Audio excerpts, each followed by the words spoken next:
Hello दोस्तों, स्वागत है आपके अपने YouTube चैनल परीक्षा भवन में। दोस्तों, आज की इस वीडियो में हम लोग हिंदी भाषा के विकास का दूसरा क्लास देखेंगे। तो जो लोग अभी तक पहला क्लास नहीं देखे हैं वो लोग जाके पहला क्लास देख लेंगे। तो आज की इस वीडियो में हम लोग देखेंगे अपभ्रंश से आधुनिक भारतीय आर्य भाषाओं का विकास, उसके साथ ही आगे जो भी है। ठीक, तो यह क्लास जो है आपके UP TET, C TET, super TET और भी जो भी एग्ज़ाम जहाँ पर भी हिंदी पूछता है उसके लिए बहुत ही इम्पोर्टेंट है। और नोट्स ज़्यादा से ज़्यादा प्रयास किया गया है पूरा कोर्स समाहित करने का।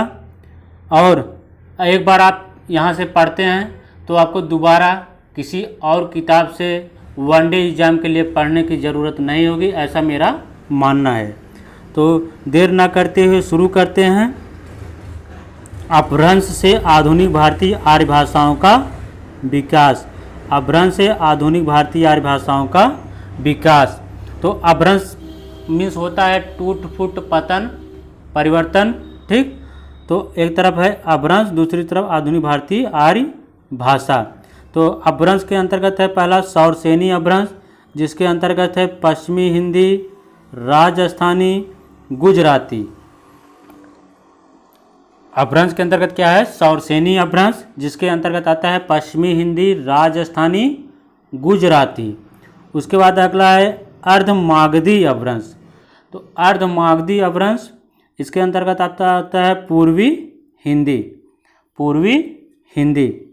उसके बाद फिर आता है मागधी।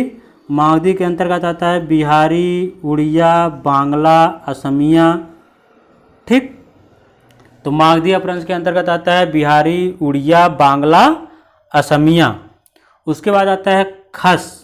खस के अंतर्गत आता है पहाड़ी, ब्राचड़। तो ब्राचड़ के अंतर्गत आता है पंजाबी अथवा सिंधी। ठीक, उसके बाद ब्राचड़ के अंतर्गत क्या आ गया? पंजाबी एवं सिंधी। महाराष्ट्र के अंतर्गत क्या आता है? मराठी। तो हम लोग क्या देखें अपभ्रंश में? सौरसेनी का अपभ्रंश के अंतर्गत पश्चिमी हिंदी, राजस्थानी, गुजराती। अर्धमागधी के अंतर्गत पूर्वी हिंदी। मागधी के अंतर्गत बिहारी, उड़िया, बांग्ला, असमिया। खस के अंतर्गत पहाड़ी। ब्राचड़ के अंतर्गत पंजाबी एवं सिंधी। महाराष्ट्री के अंतर्गत मराठी। तो पंजाबी एवं सिंधी जो है, देखिए पहाड़ी और पंजाबी जो है ये सौरसेनी से प्रभावित हैं। ये दोनों क्या हैं?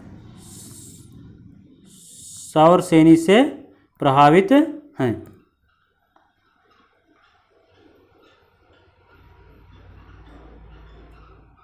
अगला हम लोग देखते हैं राष्ट्रभाषा है क्या? राष्ट्रभाषा है क्या? बहुत ही इंपॉर्टेंट क्लास है। राष्ट्रभाषा है क्या? National language. राष्ट्रभाषा, तो राष्ट्रभाषा का शाब्दिक अर्थ है समस्त राष्ट्र में प्रयुक्त भाषा। राष्ट्रभाषा का शाब्दिक अर्थ है समस्त राष्ट्र में प्रयुक्त भाषा, अर्थात आम जन की भाषा। अर्थात आम जन की भाषा। जो भाषा समस्त राष्ट्र में जन जन के विचार विनिमय का माध्यम हो वह राष्ट्रभाषा कहलाती है।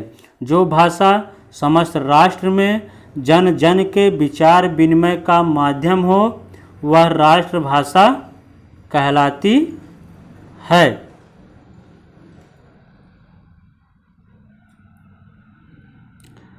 राष्ट्रभाषा शब्द कोई संवैधानिक शब्द नहीं है।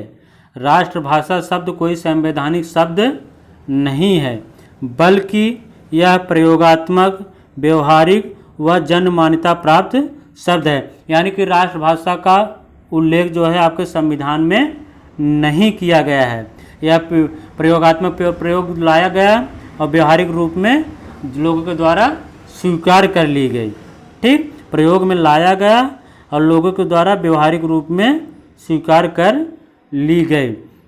तो राष्ट्रभाषा क्या है? राष्ट्रभाषा का शाब्दिक अर्थ है समस्त राष्ट्र में प्रयुक्त भाषा, अर्थात आम जन की भाषा। तो राष्ट्रभाषा को जनभाषा भी कहते हैं।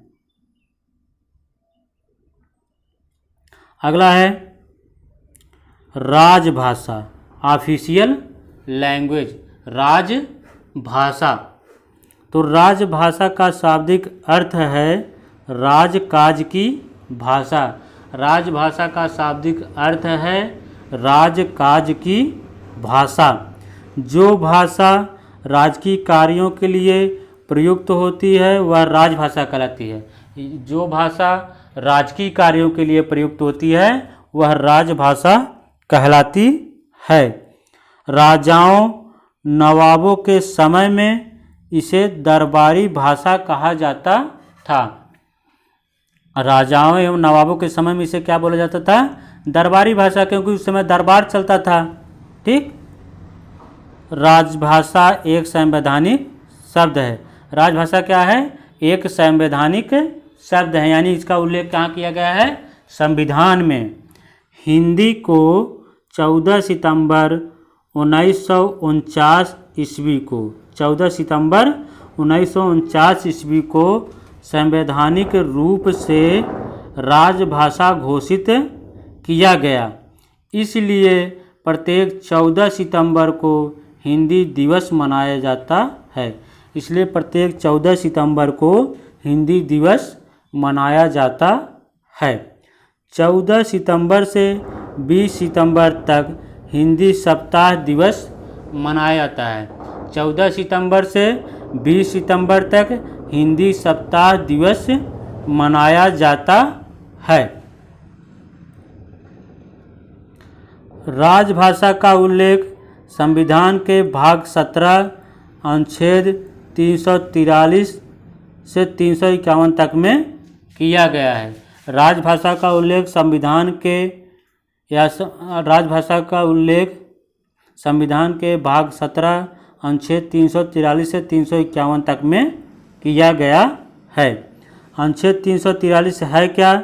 संघ की राजभाषा हिंदी और लिपि क्या होगी? देवनागरी। अनुच्छेद 343 क्या है? संघ की राजभाषा हिंदी और लिपि देवनागरी होगी।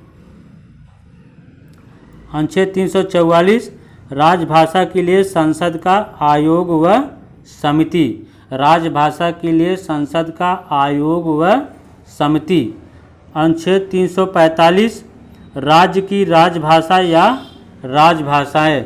राज्य की राजभाषा या राजभाषाएं। अनुच्छेद 346 क्या है? एक राज्य और दूसरे राज्य के बीच, राज्य और संघ के बीच संचार के लिए राज्य भाषा। एक राज्य और दूसरे राज्य के बीच, राज्य और संघ के बीच में संचार के लिए राजभाषा। अनुच्छेद 347 क्या है? किसी राज्य की जनसंख्या के किसी अनुभाग द्वारा बोले जाने वाली भाषा के संबंध में विशेष उपबंध। अनुच्छेद 300